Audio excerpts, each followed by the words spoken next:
A ver, Elena, venga, que ya llego. Perdona, que había llegado tarde. Ya estoy aquí sentado. Tienes preparado el boli, el atril, el apoyapiés, la botella de agua ¿Pero qué estamos y el haciendo? móvil. ¿Pero esto de qué va? Esto es el examen. ¿El examen? Sí. Pues venga, sí. ¿te has estudiado el capítulo de hoy? El capítulo de hoy, ¿pero esto es el examen o es el podcast? Que es que llevo una semana. Por favor, Elena Blanco y Gonzalo Oñoro, acudan a consulta, gracias. Aquí comienza Sin Cita Previa, con dos pediatras en casa, un podcast de Aveslas.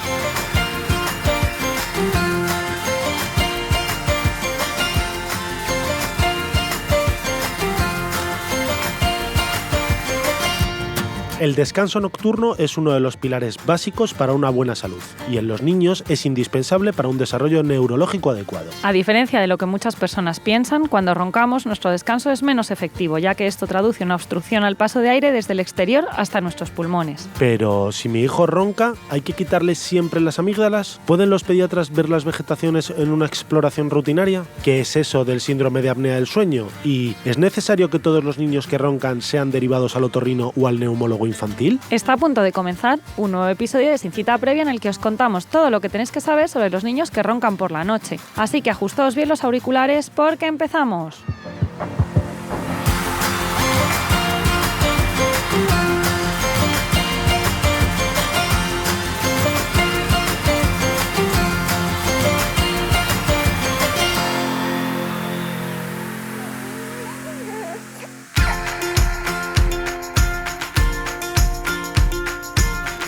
Bienvenidos una semana más a este nuevo episodio de Sin Cita Previa. Estamos aquí, señor Gonzalo Oñoro. Hola, buenos días, buenas tardes, buenas noches. La atemporalidad del podcast. Está muy bien, ¿no? Feliz Navidad, ¿no? Bueno, a saber si alguien nos está escuchando también en Navidad, aunque esto salga por primera vez en verano. Efectivamente. Bueno, aquí Elena Blanco, la que estoy hablando yo, dos pediatras en casa. Y bueno, agradeceros a todos los que nos escucháis cada semana por estar ahí, por seguir recomendándonos. Nos viene fenomenal que nos dejéis una buena valoración y bueno, que en ese boca a boca, en esa conversación entre amigos, con padres, con hijos, nos recomendéis pues, para seguir creciendo y para que cada semana pues, os podamos seguir contando cosas tan interesantes como esta que os vamos a contar hoy, que es el niño que ronca. Bueno, y los ronquidos en general, ¿no? Los ronquidos, pero bueno, de los niños. Tú eres especialista en esto, ¿no? En roncar, en escucharte roncar. Soy Bueno, especialista. ¿Y tú cuando duermes, qué? Yo creo que no, pero bueno. Es que ese es el problema, que cuando dormimos, como no lo sabemos, bueno, es que nadie ronca.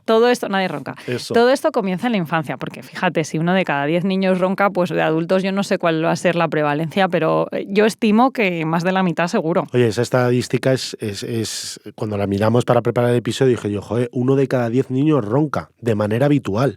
Eso es un montón. Es mucho, sí. Bueno, es que además es una cosa que ya lo vemos en la consulta o que incluso preguntamos de manera rutinaria en las revisiones y muchas veces pues la contestación es positiva, ¿no? Sí, sobre todo cuando tiene mocos, por ejemplo, ¿no? Sí, luego veremos que no todos esos niños que roncan tienen por qué tener una patología, por así decirlo, pero es un síntoma a preguntar y en las revisiones, sobre todo entre los 2, 3, 4, 5, 6 años, lo solemos preguntar de forma reiterada, ¿no?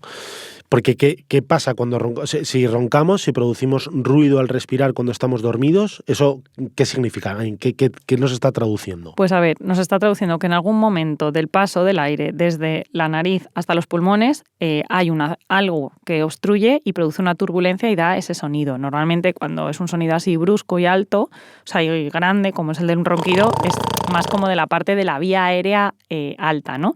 Entonces, bueno, puede ser una obstrucción porque en ese momento tengamos una postura que produce esta obstrucción o porque tengamos mocos que nos obstruyen el paso de la vía aérea, pero bueno, luego hay estructuras fijas que podían producir esta obstrucción y es lo que os vamos a contar más adelante.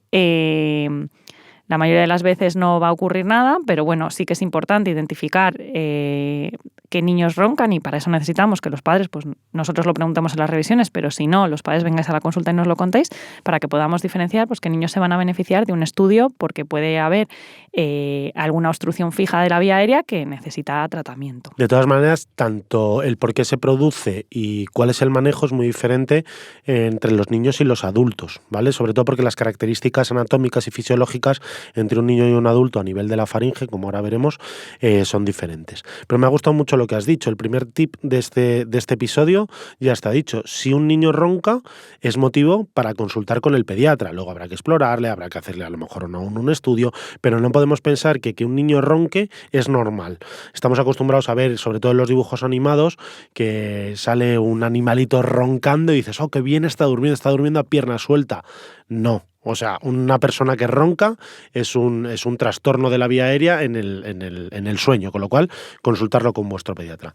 Ya lo has dejado caer, pero ¿por qué roncamos? ¿Qué es el ronquido en sí? ¿Cómo se produce esa turbulencia? Bueno, pues vamos a hacer aquí una mini clase de anatomía, pero bueno, por la boca a la nariz van dos vías. La vía digestiva, que es por la que ingerimos los alimentos, van al estómago, al intestino, y luego la vía aérea, que es por la que intercambiamos el oxígeno con el dióxido de carbono, que es necesario pues, para todas las funciones de la vida, ¿no?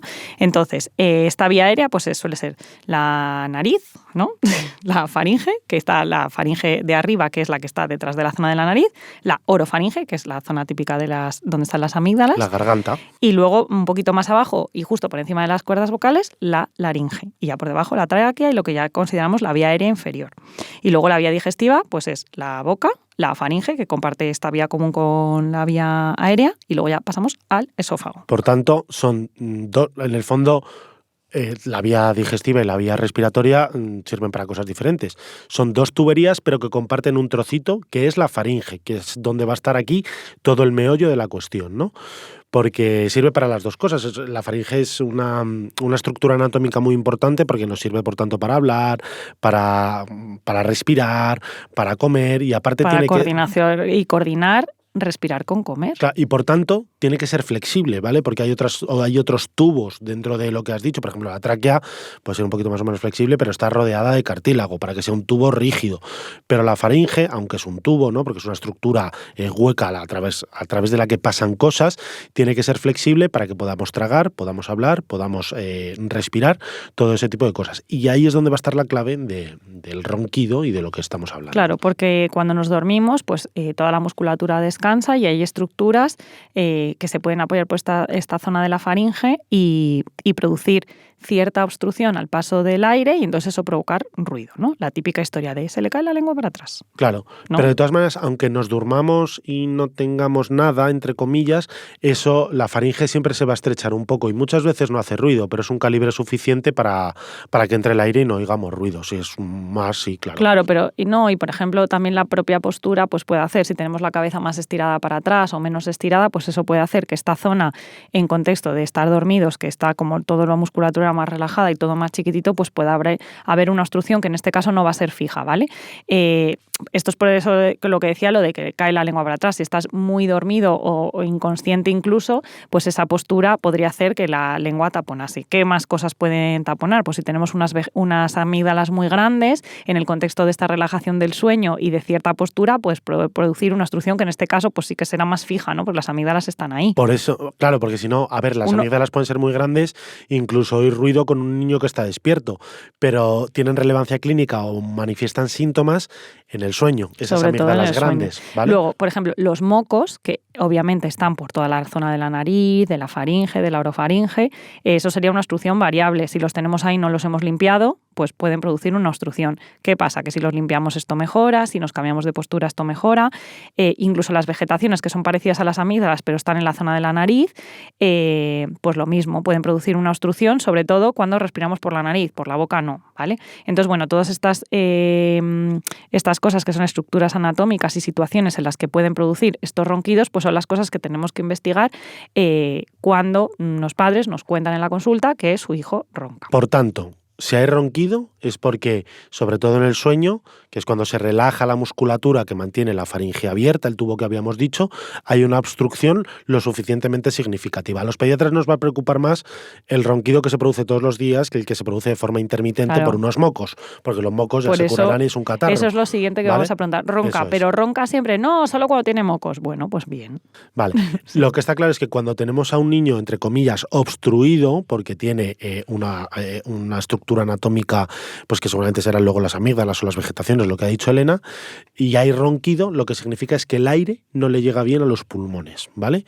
Y eso es lo que puede acabar desembocando en lo que conocemos como síndrome de apnea, hipopnea obstructiva del sueño, ¿vale? Se llama hipopnea, que a lo mejor esta palabra no la habíais oído y ya estáis más acostumbrados a lo de síndrome de apnea. Apnea está muy claro, ¿no? Que no entra el aire a los pulmones. De hipopnea, porque en los niños sobre todo no es tan frecuente en adultos, pero en los niños a lo mejor baja un poco el aire a los pulmones, pero sin llegar a hacer una apnea y luego vuelve a subir. Eso es lo que llamamos una hipopnea.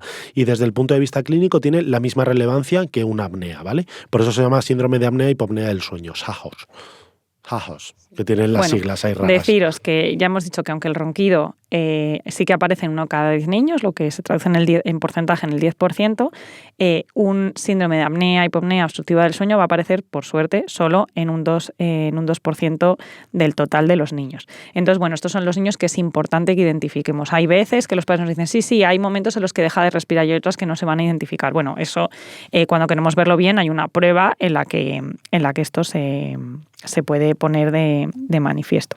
Además, los niños que tienen este síndrome de apnea y hipopnea del sueño no es solo que ronquen y a ratos dejen de respirar.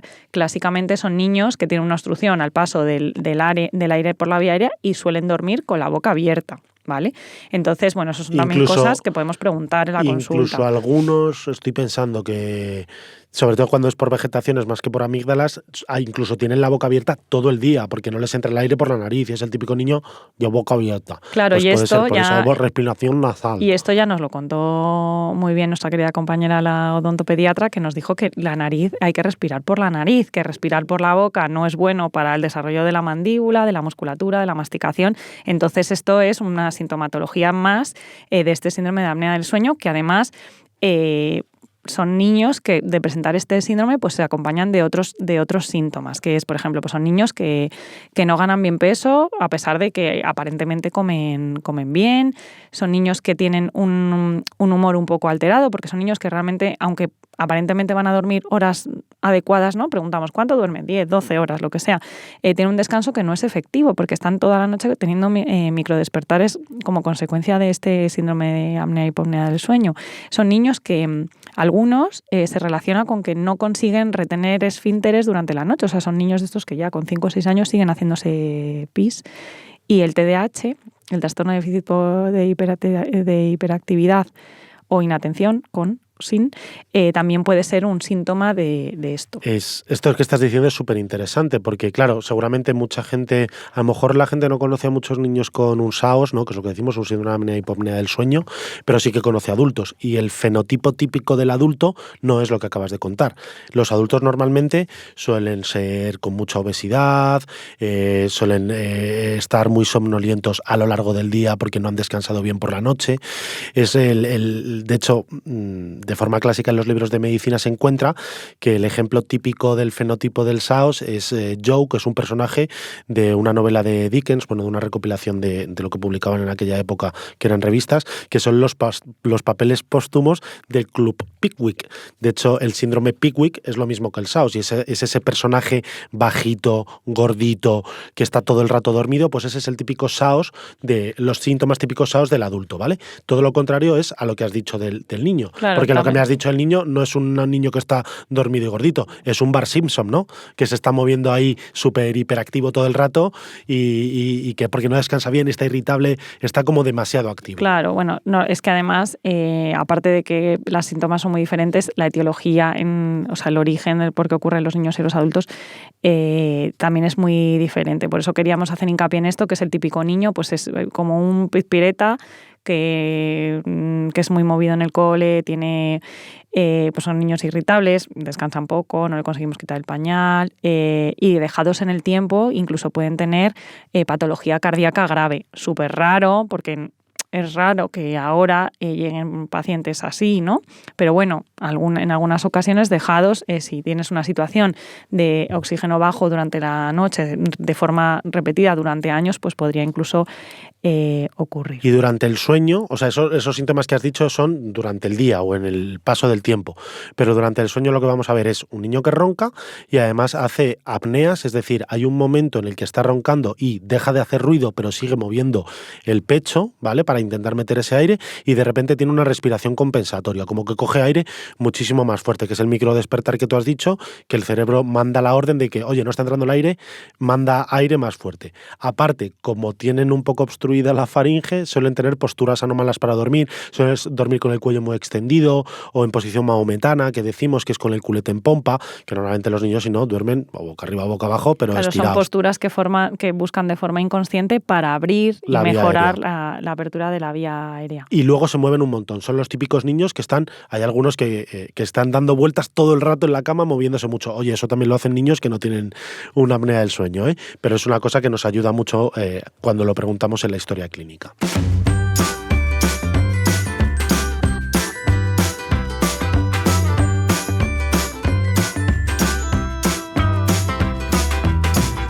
Pediconsejo. En el caso de que tu hijo ronque por las noches, hacerle un vídeo mientras duerme puede ser de mucha ayuda para que el pediatra lo valore el día de la consulta.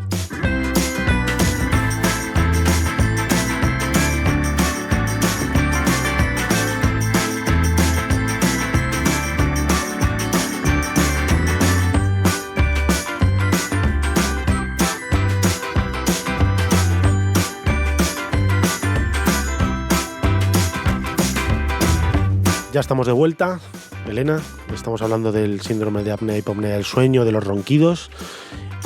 Hemos dicho que los adultos y los niños tienen la causa de por qué se produce esto es diferente, ¿no? Pero los factores predisponentes, porque es un conjunto de cosas lo que te lleva a desarrollar este síndrome. Pero ¿cuáles son los factores predisponentes principalmente para que se produzcan esos ronquidos y ese síndrome de apnea y hipopnea del sueño? Pues un aumento de tamaño de las estructuras que se interponen en esta vía aérea, como son las amígdalas y las adenoides o las famosas vegetaciones. Este es el factor más importante de la infancia y, de hecho, cuando queremos tratar este proceso, normalmente es la cirugía de disminuir de tamaño o incluso quitar las adenoides y las amígdalas. Este es un tejido que forma parte del sistema linfático que nos protege nos da inmunidad, zona donde se acumulan los linfocitos y nos va a proteger frente a las infecciones. Pero este tejido linfoide característicamente crece mucho durante los primeros años de la infancia, entre los 2 y los 6 años,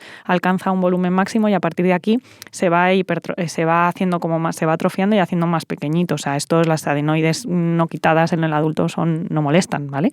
Entonces, estos niños que tienen un aumento muy exacerbado de esto en referencia al tamaño de su vía aérea, pues son los que clásicamente van a padecer este síndrome de apnea y hipopnea del sueño.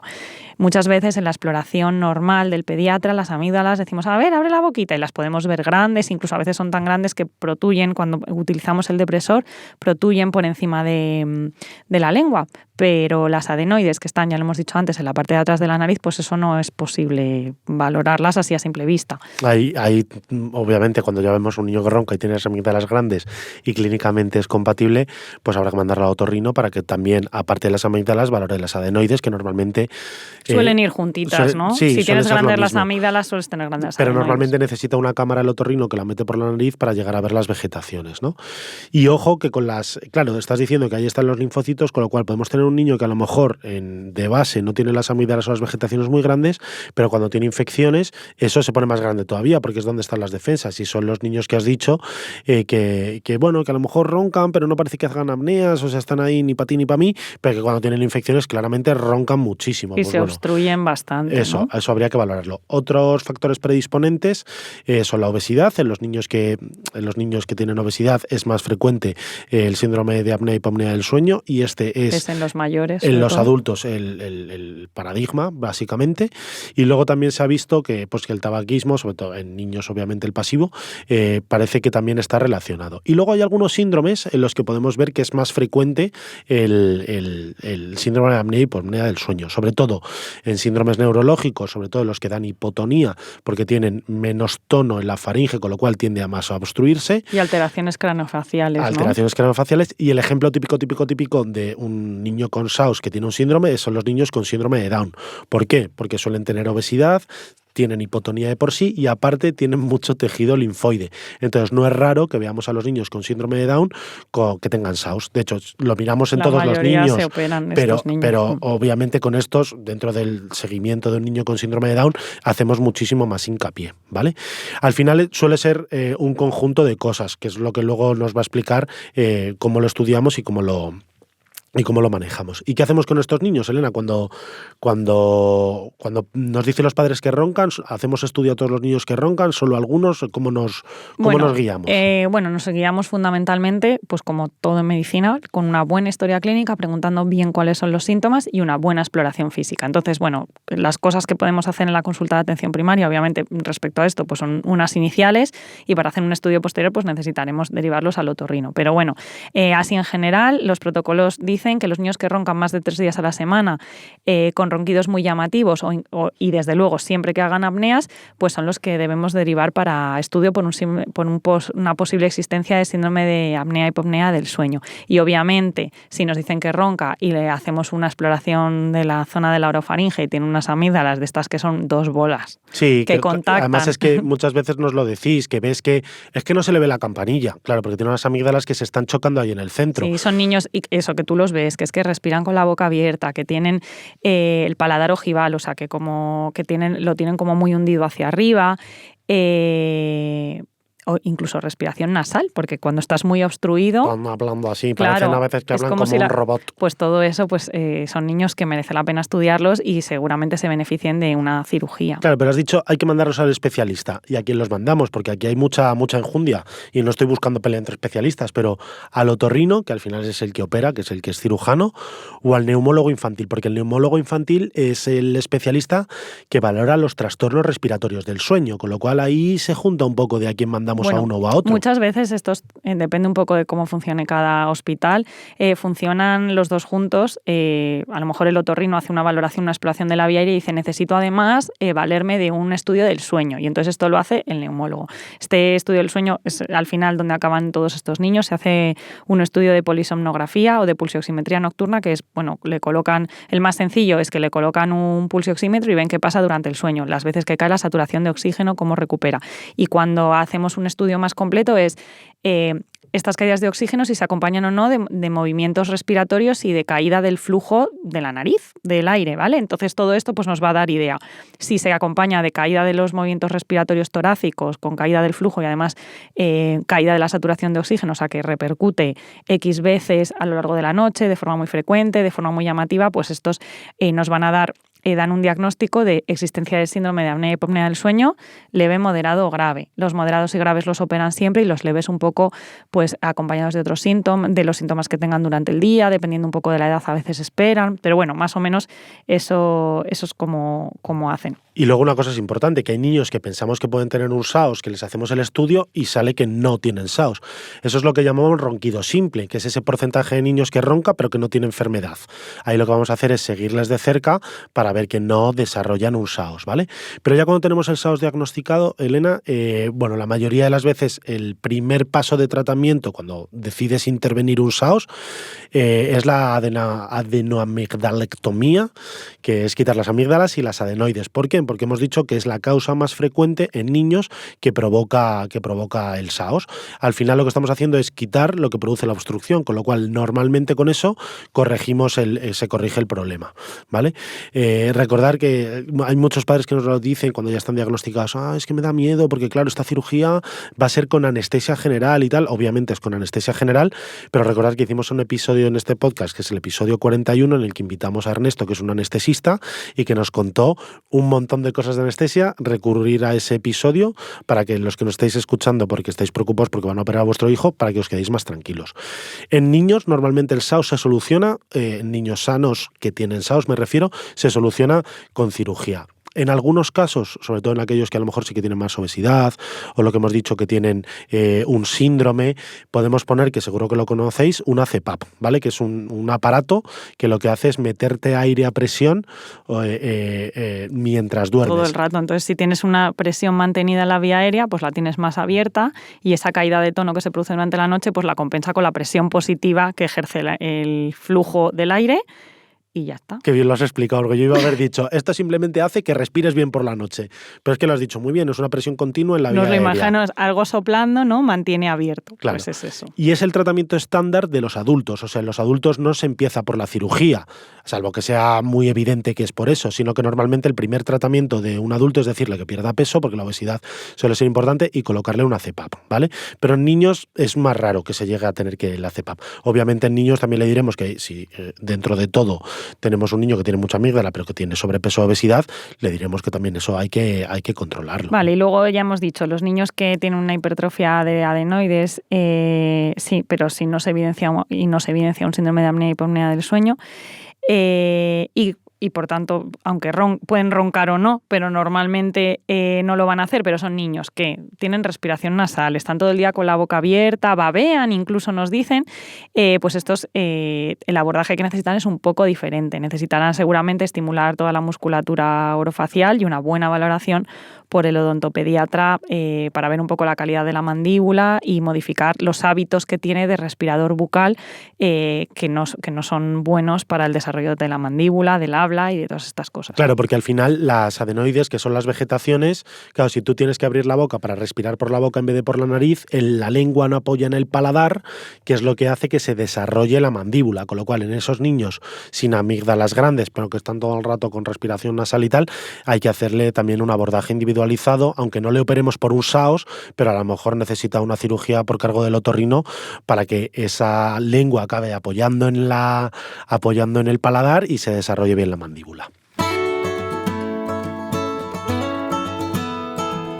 Oye, Elena, ¿qué te ha parecido el episodio de hoy, completito? Pues la verdad es que ha quedado como muy completo. Hemos hecho un abordaje multidisciplinar que cuando me dijiste que íbamos a hablar de los ronquidos, pues pensé que no iba a dar para tanto y que me veía yo teniendo que contar las veces que tú roncas por las noches, cuando a mí me quitaron las adenoides cuando yo era pequeña y bueno, pues eso. Pero, ¿que yo ronco? Pero en serio, mira, primera noticia.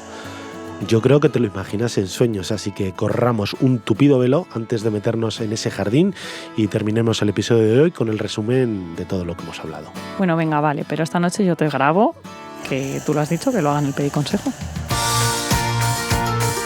El ronquido es un síntoma que debe ser valorado por el pediatra ya que pone de manifiesto una obstrucción a la respiración mientras nuestro hijo duerme. En el caso de que esa obstrucción disminuya el oxígeno en la sangre, hablamos de síndrome de apnea hipopnea obstructivo del sueño. En niños, los síntomas que suelen presentar es escasa ganancia de peso, irritabilidad diurna y falta de concentración.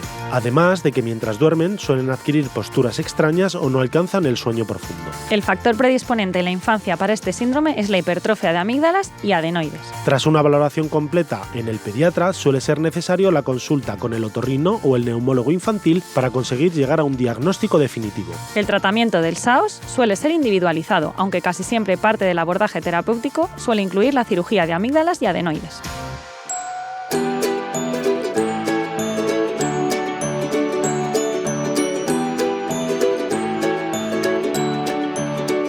Y hasta aquí el episodio de hoy. Muchísimas gracias por aguantar hasta el final y no os olvidéis de dejarnos un comentario o una valoración de 5 estrellas tanto en redes sociales como en las plataformas desde las que nos escucháis. Y por supuesto, gracias a Deslas por promover la divulgación científica como mejor herramienta para que los padres y madres cuidéis mejor a vuestros hijos. Nos escuchamos en 7 días. Hasta la semana que viene.